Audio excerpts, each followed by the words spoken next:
Welcome back, I'm Jeff, this is Stuff I Made, and we're in the workshop talking about garage flooring today, or workshop flooring should I say.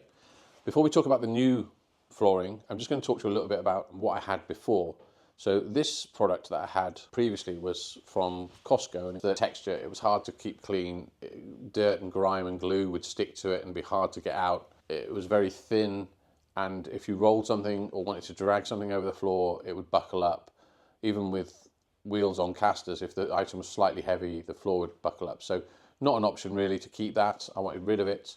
What I went with was a product called Duramat. Now, where I purchased it from, they called it Duraflex, but it's the same product. It says Duramat on the back. It's a 7mm thick tile. It's made of 100% recycled PVC. I think it comes in 3 sort of flavors, so to speak. There's a couple of textured ones, a diamond pattern, a circle pattern, but I didn't want those because I didn't want that sort of dirt capture. I went with what they call the smooth. But on the smooth, I'm hoping you can see, there's a slight texture to it, and that's just for a non-slip surface, but it's easy to clean. And you'll see later in the video, I do some testing on oils, glues, heat, chisel damage, things like that. I also test it with the weight of a CNC table with a pinpoint weight through the caster wheel onto the matting and seeing what damage that does. You'll see that later in the video. So for my 5.5 meter square workshop, I ordered a pallet plus 6 extra tiles. And the kit also came with 10 edge pieces, so that front edge has a ramp up onto the tiles. You can see those now. So let's get on with the install. The first job is to mark a centre line down your workshop. So you measure off 2 points from one side and double check it from the other side, and then laser line it. And then you place some tiles down either side of that centre line, and you work up towards, say, the front edge in my case. So I dropped in these tiles and put on the front ramp edges. And then I could move the whole set of tiles I have down now and just tweak the layout, make sure the front edge is at the front and the center line is on the center of those tiles. And then it's just rinse and repeat, banging using a non-marring mallet, so the white side of that mallet. So I just go through the process of laying out as many full tiles as I can, and I'll come and deal with the edge pieces later on. The edge pieces are pretty simple to install. It's a single cut. So what I'll show you is a more complex corner piece like this. And just in the corner of each tile, you see a little square nodule, and that's what I'm referencing for measuring. The first thing to do is just remove some dross, some cement here that's on the bottom that's making it not so square. And then I clean that up. And I think I'm just going to double check my measurements because I just have just about the right amount of tiles. And then I'll go to the actual tile and mark up using a permanent marker the same dimensions onto the tile.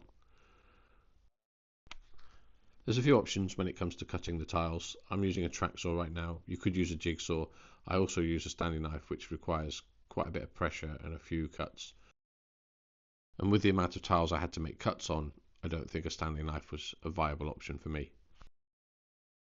So just a bit of tidy up, trim out that corner with a standing knife where the track saw didn't go all the way through, and then clean up the pen marks using some isopropyl alcohol. And then we just fit the tile as per normal. And you can see just here, there's a little puzzle piece missing, and that might show under the skirting when I put it on. So I just cut off a little piece off of a offcut and just push that in just to hide that. So 2/3 of the workshop now has got all flooring down and all the edge pieces in, leaving a 5mm gap for expansion all the way around. Now that gap will be a dust trap, especially in a woodworking shop, so I want to cover that up. So I've created my own skirting board out of 9mm ply that's about 100mm tall, and I'm just using some grit filler on the back of it. Now I've pre-painted this to make it easier, but it will need another coat when it goes on.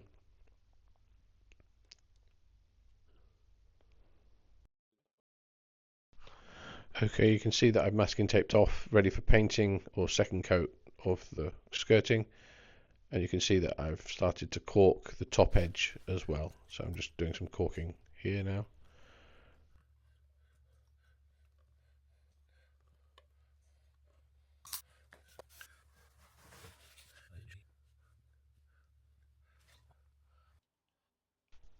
The paint I'm using for the skirting is the Bedic Satin Black.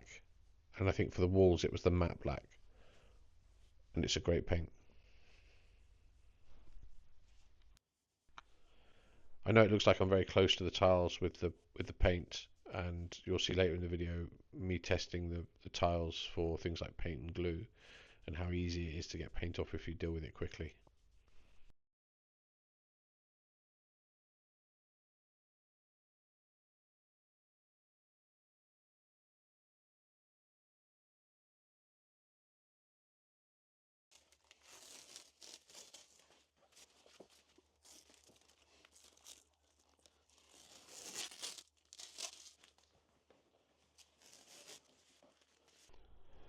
So onto the floor tile test now. I'm just going to test using several typical workshop fluids, glues and the like. So to start with, I'm going to do a heat test using some MAP gas, heating up a screw and seeing what that would happen if that dropped onto a floor tile. Then I'm going to put some liquid beeswax. I'm not expecting much from that. Some boiled linseed oil. Then some water-based acrylic balm paint. Some Type 1-2 glue. Some Gorilla Glue, which I think is an expanding polyurethane when it comes in contact with water. And then some super glue. I'll do two types of tests. The first will be where you realize you've spilt something and you wipe it up immediately. And the second will be where you've not noticed and you've left it there for a period of time, maybe an hour or two. So the reason for the heat test is a scenario where maybe you've had to heat something up or cut something and it's got hot and dropped onto the floor. I'm going to heat this up with MAP gas. This is extremely hot compared to butane gas.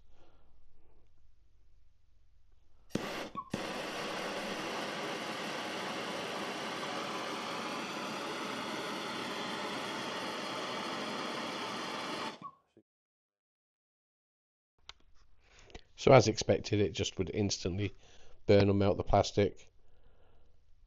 The good thing is you can easily replace a tile in the middle of a floor.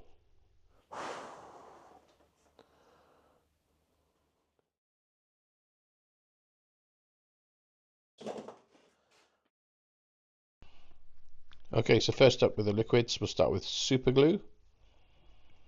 We'll just put a dab on the one we're going to wipe up immediately, and one on the one we're going to leave for a couple of hours.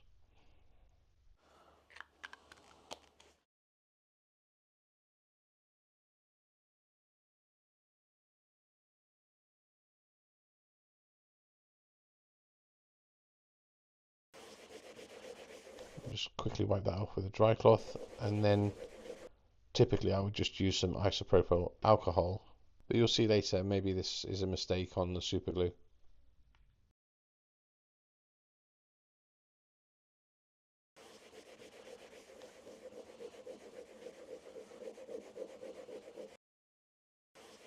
So the next one is the Gorilla Glue, which I think is an expanding polyurethane if it comes in contact with moisture.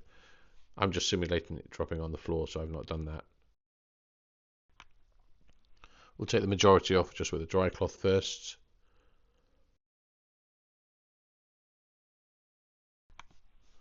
And then we'll give that a little scrub with the isopropyl.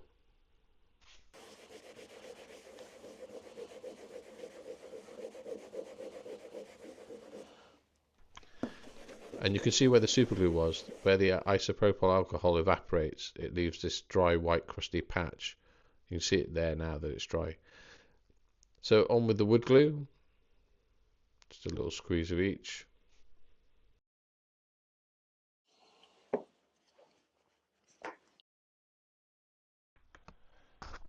So I'll smush this in a little bit just to simulate being trodden in or something.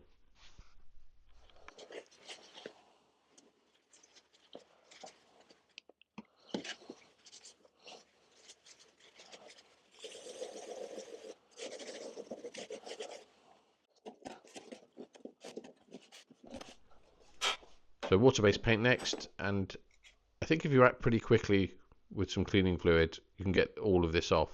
But because of the texture that's on the mat, I think you have to be pretty generous with the liquid to get it all out. With the isopropyl alcohol, I mean. You will see that I managed to get all the paint out of this piece where I clean it straight away. So if you pay attention to where the super glue was again, you can see that white crustiness. So I'll give it another go over with the alcohol to see if I can clean that off. I've done this several times and I continue to do it several times, but it keeps coming back, I think, to this white crusty reactive super glue. Boiled linseed oil next. This shouldn't be a problem at all, I don't think, but we'll see.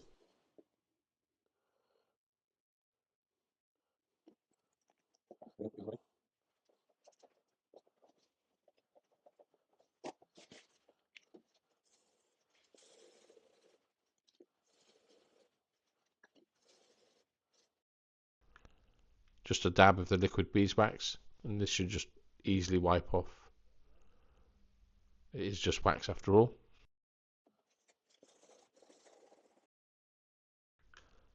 So we'll put this sample tray to the back and we'll come back to that in an hour or two, and let's just take a closer look. So you can see the crustiness of the super glue, but everything else seems to have come off no problem, and that's in the scenario where you get to it quickly.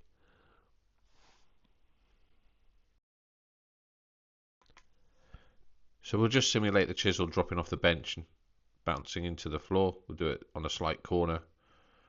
We'll tap it with a mallet. Just see how much the flooring opens up. And you can see the little chisel marks there. So I decided to give this a little burnish with the brass mallet just to see if it would help close those gaps up. But actually what it did was scratch the surface, which opened up another sort of line of thought really about if you scratch the floor or drag something heavy across it or metal across it, what's it going to do to the floor? And you can see there it sort of flattened out the slight texture and giving it that white raised texture.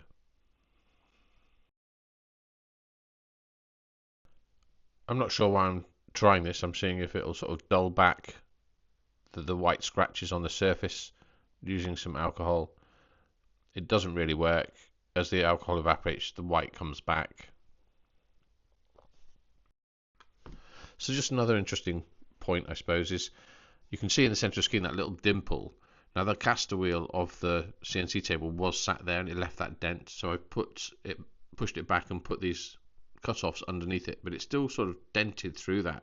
And I know you can lower the flat pads on these wheels and sort that out, but I need a solution better than that. Even the caster wheels on the table saw or these carts over here, the small caster wheels on those, they leave little dents. Now I know it's not going to be that visible because I'm not going to be moving those around, but the table saw I will. And this is a miter saw station, and these big flat caster wheels, and still if you just look at the back right there as I wheel it away, and at the front there where my finger is, it's leaving little indentations.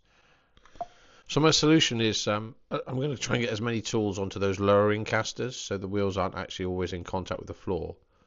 And then where I can't do that, like on the large CNC table, I'm going to put a wooden coaster under the wheels as well.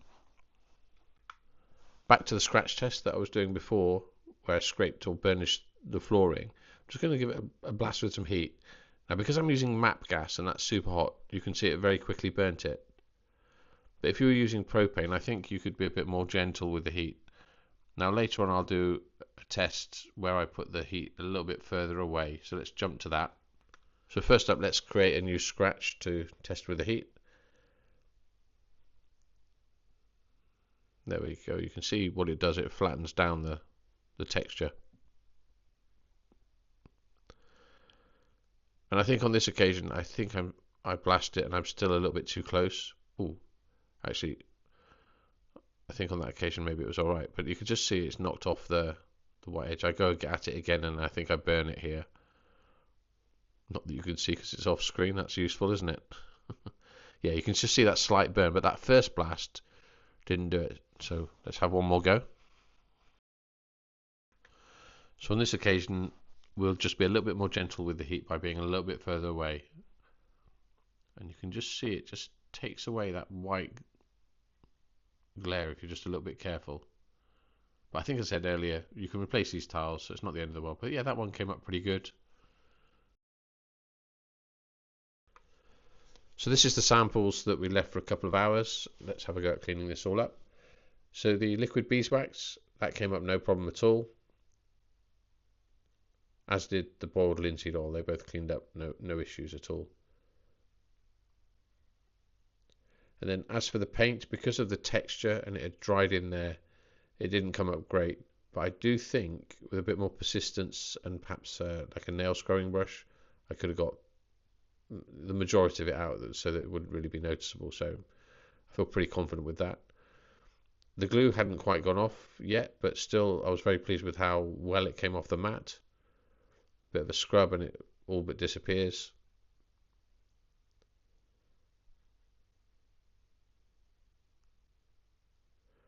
This stuff is way better. This matting is way better than my old matting that I mentioned earlier in the video, by the way.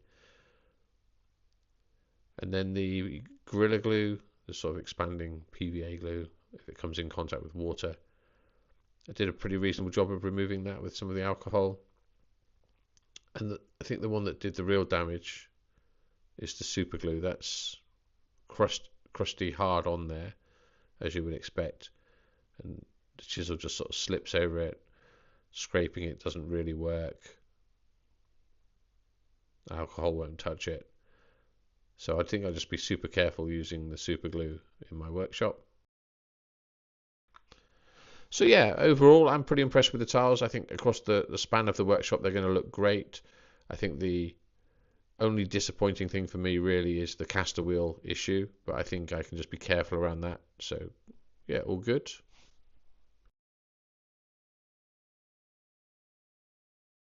Okay, so that's the flooring down. It looks great. You can see the interlocking tiles sort of seem to disappear once they're hammered together. Yeah, so it's a bit hard to say whether I'd recommend it just yet, because I've just installed it. I've done that little test. I think the true test will be like a few months down the road. So if you subscribe, maybe I'll give you an update on how it's performing. Cool, okay. Hope you enjoyed the video. Don't forget to drop a comment, ask a question, and I'll see you soon in the next video, which will be, I think, will be about the airline install. So I'm going to run some dedicated airline points around the workshop. See you then.